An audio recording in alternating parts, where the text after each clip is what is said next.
So we need to know what the surplus cash flow is for this particular household. So let's go back into the platform, and we can see here in the summary page, I can get a really rich understanding quickly of household income, which includes the rental portfolio. I can also see the tax that I'm paying, the annual surplus that I've got, the cash savings that I've got, again, that total equity at 100%, and then also the total equity at the 80% level. And then I've got a breakdown in terms of Sam's got 105,000 of household income and Sammy has got 90,000, and I can see the surplus money that's coming through, and that's going to be forming part of the available money that I have to do a lending assessment or a borrowing power assessment as part of that. Let's go back into my property because we wanted to use the portfolio view as part of that particular story. And so we go down here and we have a look at the portfolio cash flow projection. Now, I did quickly see, just as a side note here, Connor, for this particular household, I got $45,000 against my family at home offset, but I've got this $25,000 saving buffer against 8 Parkin Street. That shouldn't be in there. That money, like, this is a way in which we can save against our non-deductible debt because we've still got a balance against our owner-occupied home. So that money should be parked in there. So there's one quick way in terms of making your money work harder for you, but I did notice that before.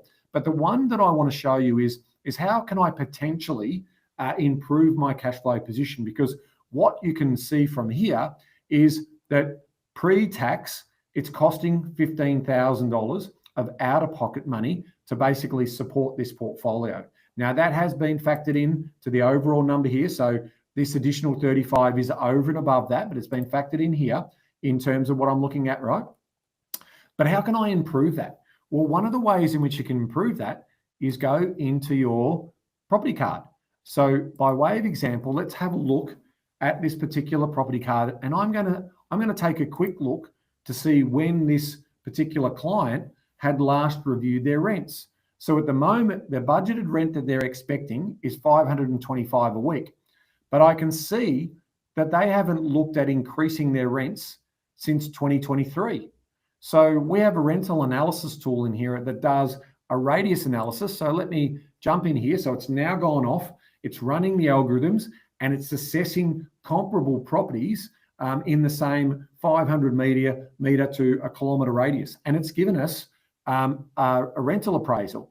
And it's telling us that we've got rent here of $566 a week. So we're at $525. So I want to start talking to my property manager about increasing the rent.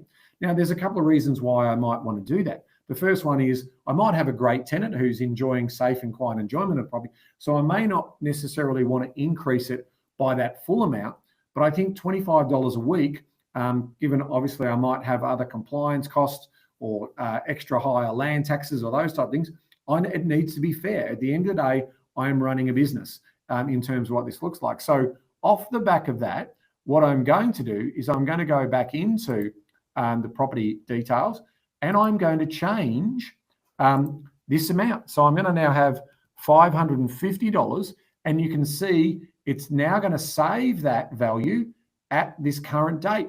And so now if I go to the historical log, there is my current figure.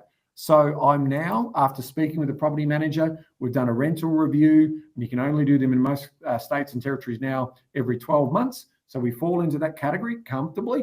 And so we've now announced that rental increase for those tenants. We then go back into my property, and of course, I now need to make sure that that calculation carries through. So I go up here into the portfolio view window and I just reassess that does the calculations. And all of a sudden now I've been able to reduce the amount of cost coming out, and that's improved my surplus cash flow. So let's quickly summarize that in terms of what I just did.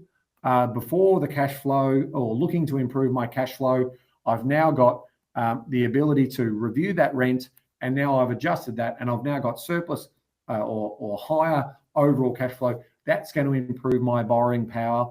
Now, rough numbers around $1,300 a week a year. I'll get that right, a year over that time.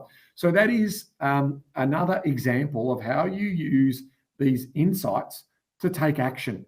because an insight by itself and knowing the performance over time is healthy, but it is also about sort of saying what further can we do to get the benefit out of the more platforms